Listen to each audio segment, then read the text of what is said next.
Hi everyone, good morning. कैसे हैं आप सब? आई होप आप सब बहुत अच्छे होंगे and welcome to my new vlog. Tuesday का डे था, अप्रॉक्स 9 साढ़े 9 बजे का टाइम था। मनीष थोड़ा सा ऐसे नैप उन्होंने ली थी बेटू को जाने के बाद। आजकल मैंने बोला था ना कि थोड़ी देर के लिए ऐसे लेट जाते हैं, नींद आए तो ठीक है, नहीं तो फिर से मतलब टी बनाने के लिए मेरे को बोल देते हैं।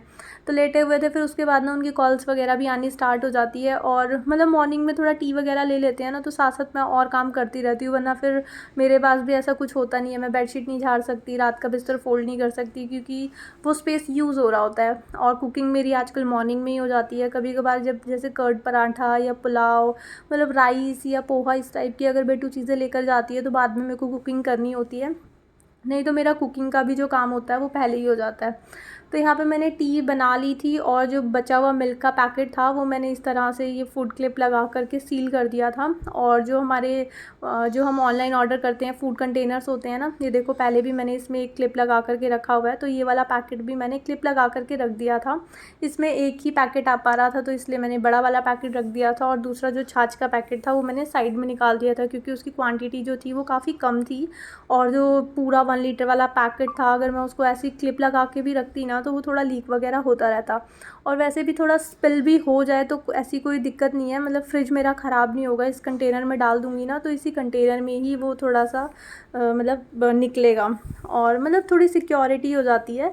तो इसलिए मैं ये वाले जो कंटेनर्स होते हैं ना, ये बहुत यूज़फुल होते हैं, तो इनको मैं वॉश करके कभी कभार रख लेती हूँ। बहुत सारा ऐसा स्टॉक भी नहीं रखती हूँ घर पे कि बहुत सारे हो जाए, मतलब 2-4 मैं रखती हूँ घर पे जो अलग अलग चीज़ों में यूज़ हो जाते हैं।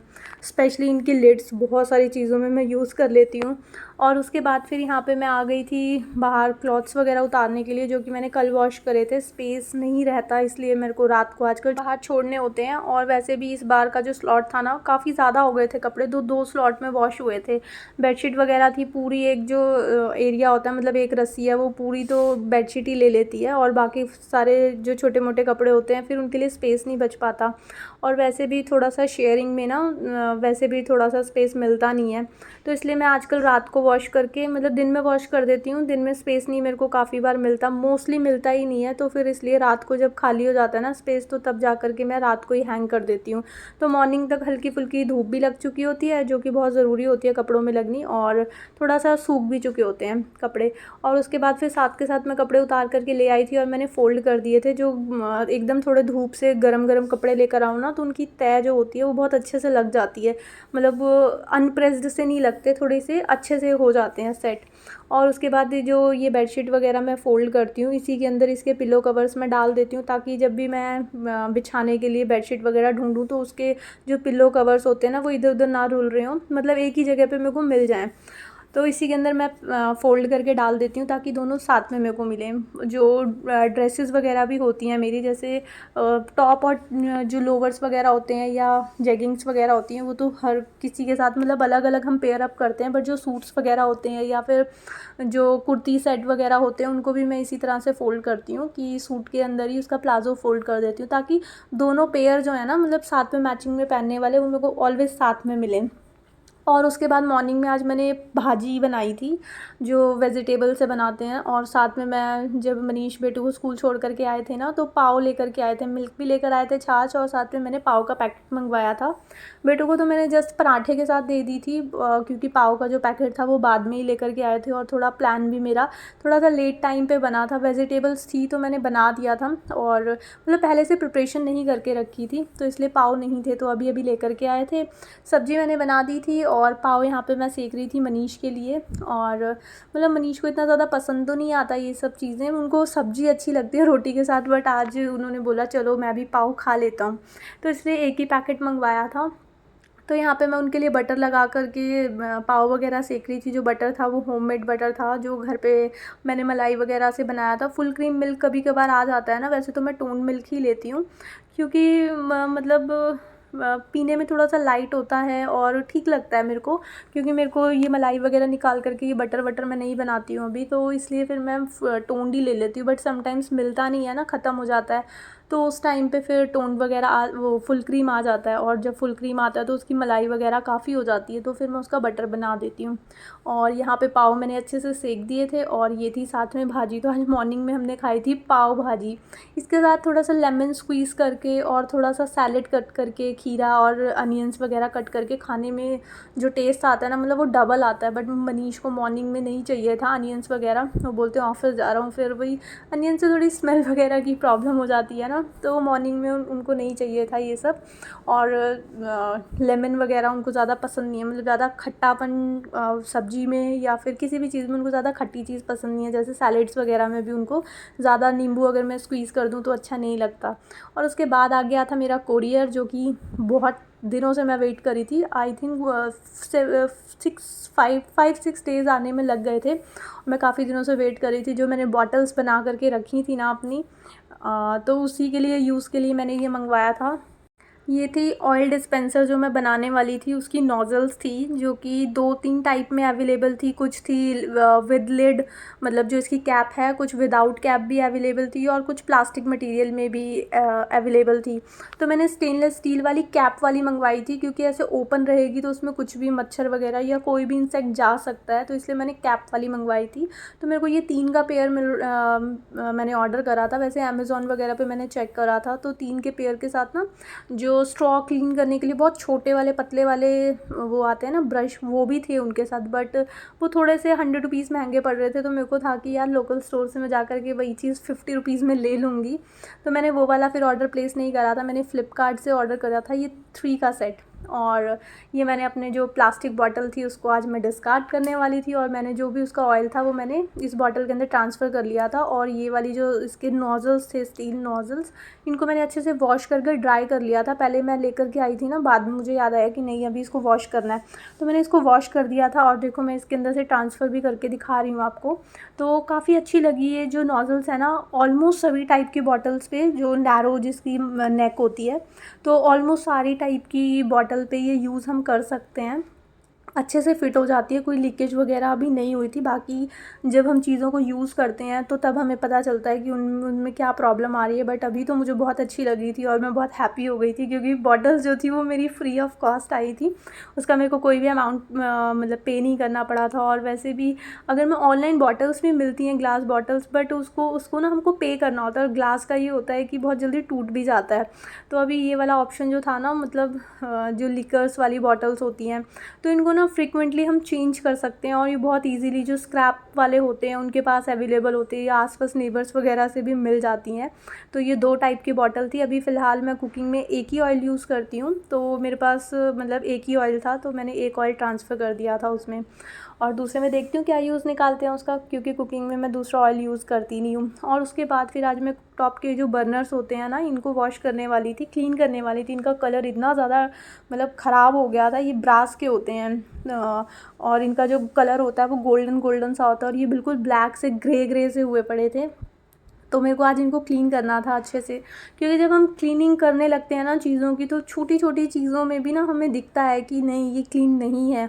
और काफ़ी लॉन्ग टाइम हो गया था कि मैं कुकटॉप अच्छे से क्लीन कर रही थी, किचन की डीप क्लीनिंग कर रही थी, बस एक स्पेशली मतलब कंटेनर वंटेनर सब कुछ मैं क्लीन कर रही थी, सारी ग्रॉसरी अरेंज करी। सिर्फ एक ये पर्टिकुलर एरिया था मतलब किचन में जो छूटा हुआ था।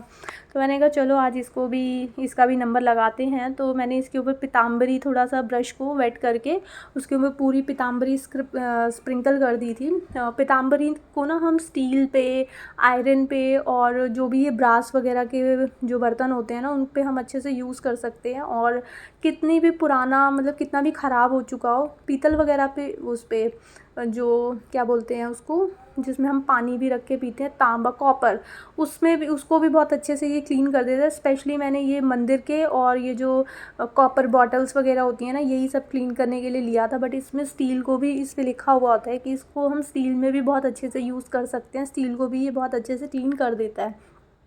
तो इसको थोड़ा सा वेट करके मैंने इसके ऊपर मतलब ब्रश वगैरह करा था। मैंने इसको ना टाइम नहीं दिया था कि बहुत देर तक मैं इस पर लगा करके छोड़ दूँ, या फिर थोड़ा गर्म पानी करके इसके अंदर डाल करके मैं छोड़ दूँ। अगर मैं छोड़ती तो ये बहुत और भी ज़्यादा अच्छे से क्लीन हो जाता। थोड़ा सा मैंने इसके ऊपर लगा करके, वो सिंपल सा ब्रश था और ये जो स्टील स्क्रबर था, मैंने इसके साथ इसको थोड़ा सा घिस दिया था।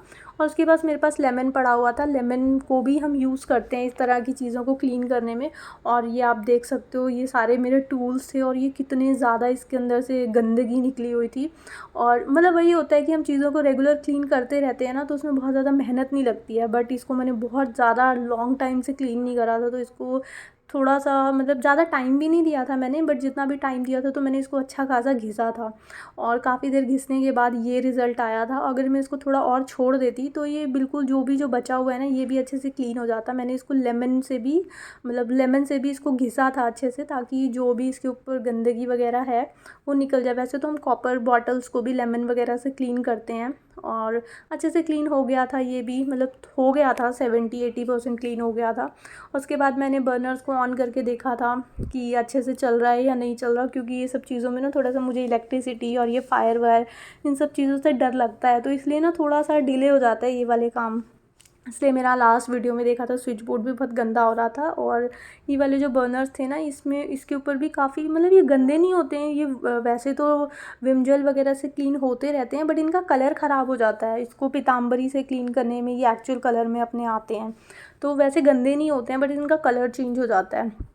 और उसके बाद फिर सारी किचन वगैरह समेटने के बाद सारे बर्नर्स वगैरह मैंने फ़िट कर दिए थे और सारी चीज़ों को अरेंज कर दिया था। उसके बाद मैं आ गई थी बेडरूम में बेडशीट वगैरह झाड़ने के लिए। तो बेडशीट्स आजकल मैं 2 ही थी मेरे पास, वही सेम सेम ऑलमोस्ट कलर की, तो वही मैं बिछा रही थी। मेरे पास न्यू है बट अभी मैं नहीं बिछा रही हूँ, उसको मैं न्यू बेड पे बिछाना चाहती हूँ एक्चुअली। ऐसे ही जस्ट होता है ना, वो मूड पे डिपेंड करता है कि आपको कैसा लग रहा है। तो अभी मेरे को फ़िलहाल क्लीनिंग वगैरह करते हुए एक ये वाली बेडशीट मिली थी, वाइट रखी हुई थी मेरे पास, जैसे ओकेजनली हम किसी चीज़ को डेकोरेट वगैरह करने में यूज़ कर रही थी मैंने 1-2 बार, तो उसके ऊपर ना रोज़ के थोड़े से स्पॉट्स आए हुए थे, तो इसलिए मैं इसको नहीं बिछा रही थी। और इसका साइज़ भी ना मतलब सुपर किंग साइज़ होता है ना, बिल्कुल देख सकते हो आप कि हमारा ऑलरेडी बेड का जो साइज़ है वो बहुत बड़ा है, और उसके अकॉर्डिंग ये बेडशीट उससे भी ज़्यादा बड़ी थी। मतलब इसके साथ एक छोटा बेड और भी लगा दोगे ना, उसमें भी आ जाएगी। इसको इतना नीचे तक मैंने जा कर के फ़ोल्ड करा हुआ था। तो फॉर अ चेंज मैंने आज वाइट कलर की बेडशीट बिछा दी थी, क्योंकि मैं बोर हो गई थी। सेम सेम कलर की ही मेरे पास सारी बेडशीट रखी हुई थी, तो मैंने आज वाइट कलर की बेडशीट लगा दी थी। बट इसके साथ के कोई मैचिंग पिलोज़ नहीं थे, पिलो कवर्स नहीं थे मेरे पास, तो मैंने ऐसे ही जो भी मेरे को दिखे वो वाले पिलो कवर्स मैंने इसमें डाल दिए थे। जो पुरानी बेडशीट थी ना, उसी के ही पिलो कवर मैंने इस पे चढ़ाए थे, जो कि साइज़ में थोड़ी छोटी थी और मतलब वो मेरे को उतना कंफर्टेबल नहीं लगती थी, क्योंकि थोड़ा सा भी कोई आकर के बैठता था तो वो इधर से निकल जाती थी और पूरा मैट्रेस दिखता था। तो इसलिए फिर मैंने मतलब ऊपर ओढ़ने के लिए वो बनाई हुई है, उसको मैं टॉप शीट की तरह आजकल यूज़ कर लेती हूँ। तो उसके जो पिलो कवर्स थे नए से पड़े रहते हैं, बहुत जल्दी ख़राब नहीं होते, बेडशीट्स वगैरह फट जाती हैं, बट उनके पिलो कवर्स काफ़ी ठीक ठाक कंडीशन में रखे होते हैं। तो वही वाले जो ये वाली बेडशीट है, इसका साइज़ छोटा है, तो इसके पिलो कवर मैंने इसके साथ मिक्स एंड मैच करके यूज़ कर लिए थे। बिल्कुल मैच तो नहीं कर रहे थे, बट ठीक है, जो मेरा बेड का कलर है ना, उसके इंटीरियर के साथ ये मतलब चले ही जाते हैं। तो वो वाले मैंने बिछा दिए थे, और वैसे भी ये यूज़ हो रहे थे, अभी मेरे पास ऑप्शन कोई भी नहीं था, तो फिर मेरे को यही बेटर लगा कि ठीक है, ये वाली बेडशीट मैं वैसे भी आजकल यूज़ करती नहीं हूँ बिछाने में, तो इसी के डाल देती हूँ। तो ये वाले पिलो कवर्स मैंने डाल दिए थे, और बेडशीट रखाई थी वॉश होने के लिए। अब जब कल मशीन लगेगी तो ये वॉश हो जाएगी। और उसके बाद साथ साथ मैंने हल्की फुल्की डस्टिंग वहाँ से कर दी थी, क्योंकि ओपन एरिया है तो बहुत जल्दी डस्ट वहाँ पे आती है। मॉर्निंग में मैं झाड़ू वगैरह लगा चुकी थी, जब मनीष जाने वाले थे उससे पहले वो नहाने गए हुए थे ना, उस टाइम पे मैंने झाड़ू लगा दी थी, क्योंकि फिर ना उनका जाना कभी कभार 11 साढ़े 11 बजे होता है, तो मैं बहुत ज़्यादा लेट हो जाती हूँ। मतलब फटाफट मैं मॉपिंग वॉपिंग तो कर लेती हूँ और डस्टिंग वगैरह का काम में हो जाता है, बट फिर तीनों चीज़ों में ना कभी कभार मैं लेट हो जाती हूँ। फिर मेरे को नहाने के लिए बहुत लेट हो जाता है, बेटू को लाने का टाइम हो जाता है, फिर वो स्कूल में वेट करती रहती है। और जो रिक्शे वाले भैया हैं फिर वो भी ज़्यादा वेट नहीं करते, क्योंकि उनके पास और भी लोग होते हैं, तो फिर वो आ जाते हैं, तो मैं लेट हो जाती हूँ मतलब। तो इसलिए मेरे को टाइम मिलता है ना, मैं उसी टाइम पे झाड़ू वगैरह लगा लेती हूँ। उसके बाद फटाफट मनीष के जाते ही डस्टिंग वगैरह का काम मेरे पास रह जाता है, तो डस्टिंग वगैरह कर लेती हूँ। उसके बाद मॉपिंग वगैरह कर लेती हूँ। यहाँ पे मैं डस्टिंग कर रही थी, मिरर्स क्लीन कर रही कर रही थी और साथ में फिर ना फ़ोन आ गया था, तो मैंने साथ में अपने एयरपॉड्स कनेक्ट करे हुए थे, रखे हुए थे एक्स्ट्रा में। उसका एक बड ख़राब है, बट ठीक है, दूसरा वाला काम कर रहा था तो मैंने उसको यूज़ में ले लिया था। तो मेरी फ्रेंड का फ़ोन आ गया था, मेरी बातें भी हो गई थी, क्योंकि स्पेशली टाइम निकालना भी ना चीज़ों के लिए थोड़ा सा मुश्किल हो जाता है। तो जब मैं काम करते करते अपने एयरपॉड्स कनेक्ट कर लेती हूँ तो मेरी बात भी हो जाती है, और मतलब अच्छा लगता है ना फ्रेंड्स फैमिली के साथ बात करके, थोड़ा हम फ्रेश फील करते हैं, थोड़ा अच्छी वाइब्स आती हैं। तो मैं साथ साथ अगर मैं फ़ोन पे लगी रहती तो मेरा काम छूट जाता, तो मैंने ईयरपॉड्स कनेक्ट कर लिए थे। और वैसे भी ये हमारे डेली के काम होते हैं, इसको कर कर के कभी कभार बोर फील होता है, तो ठीक है, ये ऑप्शन मुझे बहुत अच्छा लगता है कि ईयरपॉड्स मैं साथ साथ कनेक्ट कर लेती हूँ और अपने घर के सारे काम निपटा लेती हूँ। तो उसके बाद मैंने यहाँ पे क्लीनिंग वगैरह मेरी सारी फिनिश हो गई थी। अब मेरे को नहाने जाना था और बेटू को लेकर आना था, और उसी के साथ मैं आज का ब्लॉग यहीं पे एंड करती हूँ। आई होप आपको ये ब्लॉग अच्छा लगा होगा। अगर आपको ये ब्लॉग अच्छा लगे तो इसको लाइक शेयर एंड सब्सक्राइब ज़रूर करना। मिलेंगे एक न्यू वीडियो में। Till then take care friends, bye bye.